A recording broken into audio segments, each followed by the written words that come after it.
Garbage is one of the ever-posing problem here in Baguio City. The government itself is having a hard time on addressing this problem. One cause of piling trash is the unsystematized garbage collection. As a citizen of Baguio City, we can never deny the fact that this is still something wrong on the system of garbage collection. Proof of this are the visual of piled trash on sideways, on places where pedestrians walk, and on places where these trash are piled before collection. This issue causes disturbance to people, maybe because of late collection of garbage or just right after the garbage is collected. The citizens in that area dump their week-long trash there that would have to wait another garbage collection schedule. To address this problem, we designed this application called Grabbage. With this application, the citizens will be able to report a garbage pile with various information such as location, hazard level, and the number of garbage bags on that area. After this, the garbage pile will be later be collected. Our application, Grabbage, is similar to that of the Grab application.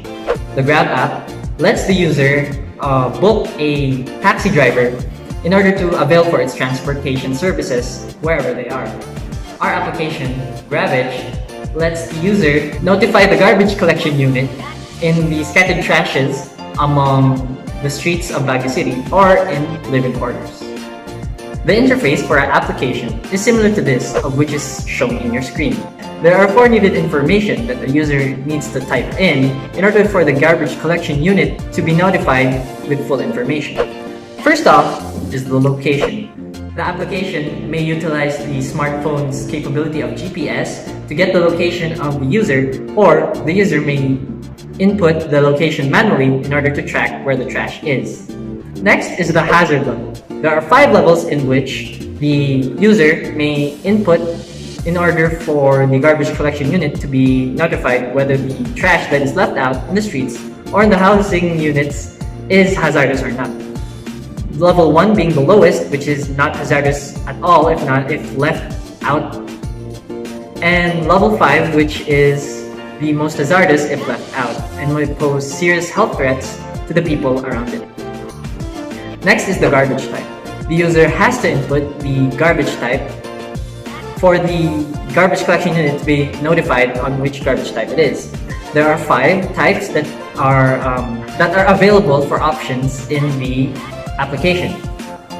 So the 2 types, which is liquid and organic wastes, are under the biodegradable wastes, and there are 3 in the non-biodegradable wastes, which are recyclable, medical wastes, and electrical wastes. And lastly, the user has to input the quantity of the trash, specifically in either bags or containers. If the user sees that it is in a box, the user has to input how many boxes that there are in the location of the trash. Once the user has input all the needed information, the user will submit it, and the application will notify the garbage collection unit in where the trash is, and the application will automatically tell the garbage collection unit if it can be recycled, segregated, or just be disposed. The user will also be notified when the garbage collection unit has received the request for garbage disposal and will be notified through their cell phone. So our application, Grabbage, has the following diagram to simulate how it's going to work. First off is the Grabbage class. The Grabbage class contains the objects and the variables which will be used in the processing of the request for process of the trash. The Grabbage class contains these following variables, in which the input of the user is stored within the following variables. For the instantiation of the object of the garbage, the Grabbage will be utilizing the garbage interface, which has the implementation of the following classes.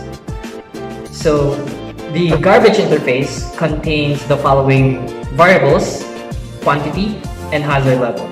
Then there is the setters and getters of the quantity and the hazard level, which will be implemented in the biodegradable and non-biodegradable class. biodegradable and non-biodegradable class are abstract classes in which we'll implement the garbage interface. The difference between the biodegradable and non-biodegradable classes is that biodegradable has the to-dispose method, in which biodegradable trash can be disposed of, while non-biodegradable trash has the to-reuse method, in which the trash may be reused and has an option to be reused. In the biodegradable class, it has two child classes, the liquid waste and the organic waste. The liquid waste has no other option and can be called and instantiated with the liquid waste constructor. The organic waste has the to-utilize method, in which organic waste may be used as fertilizers and other types of waste management in order for them to not be disposed. On the non-biodegradable side, it has three child classes. The recyclable class, which has the recyclable constructor, and has the to-recycle method, in which it can be recycled and it may be used in some other ways, such as that to reuse, but recycled is much more different in terms of capabilities and utilization. Medical waste and electrical waste, which has no other methods and may be reused but not disposed. After the Grabbage application has made the garbage object, the Grabbage class will create a process object, in which we'll call a process generic class. The process generic class has two extensions, T1 and T2, T1 being the location and T2 being the garbage object. The process class is responsible for bringing the location and the garbage object together into one string in order for it to be able to process and send it in a data form which is small and understandable. After the process object has been instantiated, it will call upon the process trash method, in which it will compile everything that is needed in order to notify the garbage collection unit, and will call upon the notify method, which will notify the garbage collection unit and the user as well. Implementing this kind of technologies can be a lot of work and can cost too much. But as a citizen of Baguio City, we have our own responsibilities to keep Baguio City away from these hazards such as trash. Implementing these kinds of technologies can cause a lot of process. One is the approval of the government. Next is the support of the citizens itself, and the responsibilities of the leaders who will hold this project itself. It is indeed a lot of work, but it poses great capabilities to help Baguio City on its problems regarding garbage. Garbage problem really is a great problem. It is hard to address, but it is not impossible. Using the Grabbage app is only one of the many possible solutions that we may do in order to keep our home Baguio City free from these hazards, such as trash. The application Grabbage can be a single step that may break through these issues considering its capabilities. It can start the solution for the betterment of garbage issues. But, as we have said, it is only the first step. We people need to do our own part on continuing this single step towards betterment of the Baguio City. The Grabbage application would be useless, even if it has high capabilities, if the citizens will not use it properly.